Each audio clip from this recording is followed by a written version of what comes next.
चलो फिर से आज वो नज़ारा याद कर ले, शहीदों के दिल में थी वो जलवा याद कर ले, जिससे बहकर आज़ादी पहुंची थी किनारों पर, जिससे बहकर आज़ादी पहुंची थी किनारों पर, देशभक्ति की खून की वो धारा याद कर ले। नमस्कार दोस्तों, मैं आपका दोस्त विनीत आप सभी को गणतंत्र दिवस एवं सरस्वती पूजा यानी बसंत पंचमी का कोटि कोटि बधाई देता हूँ। आज जैसे कि आप जानते हैं कि आज का दिवस जो है 26 जनवरी और इसका अपने इतिहास में बहुत ही महत्वपूर्ण स्थान है इस दिवस का। मैं अपनी देशभक्ति की भावना को दो शब्दों में पिरो करके आपके समक्ष रखने वाला हूँ। जैसे कि कह दिया जाता है, सारे जहाँ से अच्छा हिंदू से था हमारा। ये महज कहने की बात नहीं है, ये महज कहने की पक्ति नहीं है। आप समझ सकते हैं कि एक ही पक्ति में पूरे भारत का निचोड़ रख दिया गया है आपको, भारत के बारे में समझा दिया गया है आपको। जैसे कि बताया जा रहा है कि भारत विश्व में, आप समझ लीजिए आज के दिनों में भारत जो है विश्व में जितने भी देश हैं उन देशों में अपनी सभ्यता, संस्कृति, विरासत और फिर संस्कारों के लिए जाना जाता है और इसके लिए भारत आज प्रथम पायदान पर है। तो शून्य का आविष्कार जैसे कि आप जानते हैं कि भारत में ही हुआ। भारत से कई दिग्गज उद्योगपति, वैज्ञानिक, डॉक्टर, विशेषज्ञ दुनिया भर में आज अपने परचम लहरा रहे हैं। ऐसे ही नहीं हमारा भारत सारे जहां से अच्छा है, दुनिया भर में अपने परचम को लहरा रहे हैं। भारतीयों के ज्ञान और साहस की गूंज आज पूरी दुनिया में हर तरफ मतलब सुनाई पड़ती हैं। आप देख सकते हैं, इसको समझ भी सकते हैं। दिन प्रतिदिन आज भारत कितना प्रबल होते चला जा रहा है, मजबूत होते चला जा रहा है, इसके बारे में आप सभी समझते हैं, जानते हैं।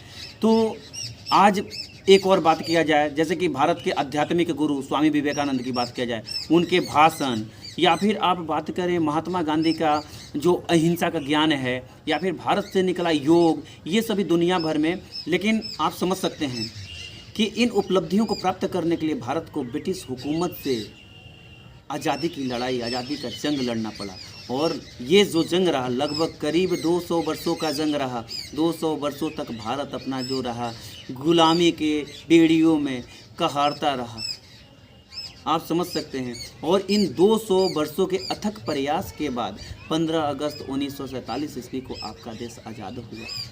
तो केवल आज़ाद होने से ही बात नहीं कर सकते हैं हम लोग, आज़ाद होने के बाद भी ये जो देश है आपका भारत जो है, उसको अंग्रेज़ों ने फिर से वही छोटे छोटे खंड विखंड कर करके यहाँ से चले गए।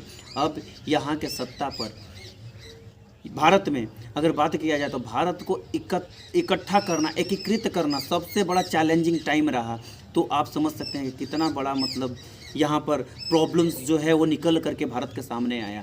फिर उसके बाद भारत को एकीकृत किया गया, बांधा गया, एक साथ में बांध करके एक सरकार बनाए गए, एक संघ बनाए गए। अब उस संघ को बनाने के लिए कुछ रूल्स चाहिए थे, कुछ रेगुलेशन चाहिए थे। अब उसके बगैर आपका भारत चल नहीं सकता है, आगे बढ़ नहीं सकता है। तो भारत ने अपना संविधान लागू किया, वो संविधान बनाया और उसको लागू किया। वो जानते हैं वो तिथि क्या था? वो तिथि था 26 जनवरी 1950 ईस्वी को इनफोर्स किया गया आपके संविधान को, और उस दिन लागू किया गया। और एक लोकतांत्रिक राष्ट्र के रूप में विश्व में भारत जो है अपनी अलग पहचान के साथ अपना स्थान बनाया। और आज के समय में अगर लोकतांत्रिक सरकार की बात होता है तो उसमें भारत की ज़रूर बात होता है।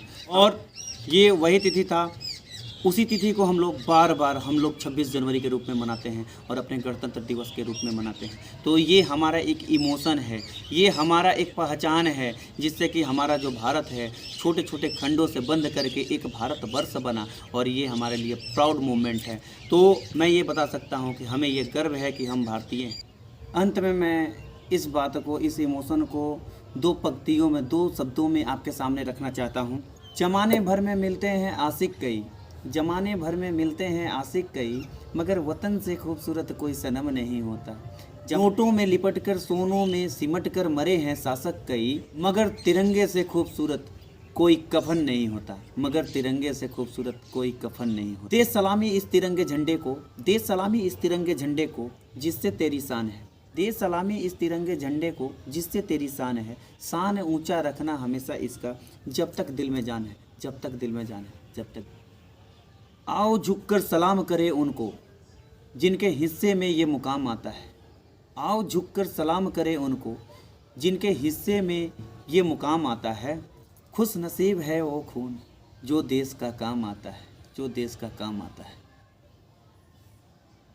एक सैनिक ने क्या खूब कहा, एक सैनिक ने क्या खूब कहा, किसी गजरे की खुशबू को महकता छोड़ आया हूँ। मेरी नन्ही सी चिड़िया को चहकता छोड़ आया हूँ। मुझे अपनी छाती से लगा लेना है भारत माँ, मैं अपनी माँ की बाहों को तरसता छोड़ आया हूँ।